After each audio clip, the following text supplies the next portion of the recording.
안녕하십니까. 유니뉴스의 김하늘입니다. 첫 번째 소식입니다. 6일째 통일부 장관은 부산 창원 지역에서 각 지역 주민과 학생들을 대상으로 한반도 신뢰 프로세스와 최근 남북관계 상황에 대해 설명했습니다.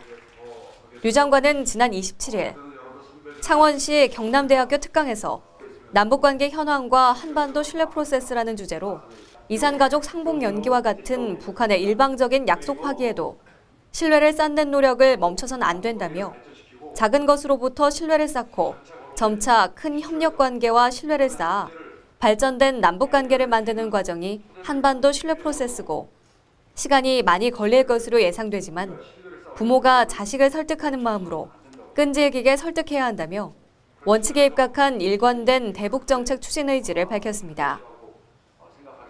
류 장관은 이날 지역신문과의 인터뷰에서도 박근혜 대통령의 신뢰와 원칙으로 국제사회 지지를 이끌어냈으며 국민들의 지지도 확고하다며 대통령의 신뢰와 원칙 두 가지를 계속 갖고 갈 것이라고 강조했습니다. 앞서 부산 동아대에서 열린 학술회의에서도 류 장관은 남북관계가 지금까지 정상회담과 각종 교류로 진전이 있었지만 아직 신뢰가 쌓였다고 볼 수는 없다면서 우리 정부는 북한과의 신뢰를 쌓기 위해 강인하고 단호하게 끈질기게 북한을 설득할 것이라고 밝혔습니다.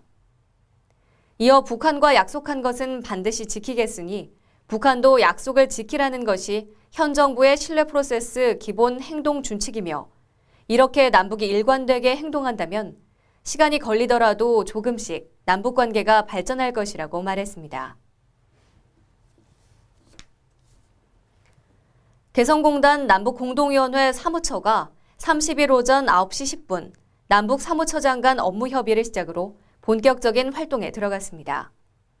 사무처 사무실이 있는 개성공단 종합지원센터에서 진행된 양측 사무처장 간 업무 협의에서는 향후 사무처 운영 및 활동 보장과 관련한 절차적 사항 등에 대해 협의했습니다.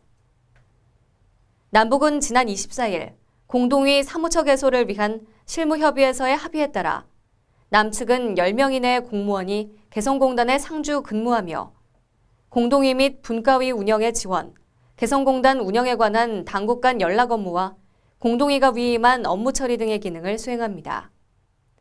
사무처 개소로 개성공단 남북 당국 간 상설협의체는 앞으로 지속적으로 운영될 예정입니다.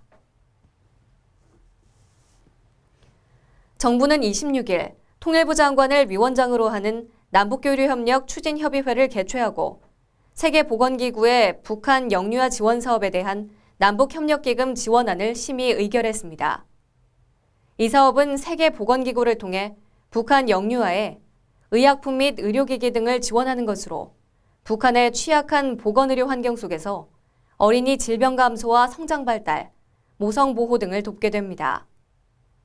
정부는 북한 영유아의 보건 및 영양 상태가 악화되고 있는 점을 고려해 남북 간 정치적 상황과는 무관하게 세계보건기구를 통한 북한 영유아 지원은 지속적으로 실시할 방침입니다. 통일부 통일교육원은 해외 한반도 문제 전문가를 통일교육원 교수로 초빙해 국제적 시각을 반영한 통일교육을 실시하기로 했습니다. 초빙될 교수는 현직에서 활발하게 활동 중인 해외 한반도 문제 전문가로 2주 내지 한 달간 체류하면서 강의와 토론, 교육자료 감수, 연구자문, 외부 특강 등의 활동을 하게 됩니다. 남북관계 및 통일 문제의 해결을 위해서는 국제사회의 지지가 필수적으로 통일부는 이번 초빙 교수의 활동을 통해 통일교육의 외연을 확대하는 한편 통일교육의 국제화 및 글로벌 네트워크를 강화하겠다고 밝혔습니다.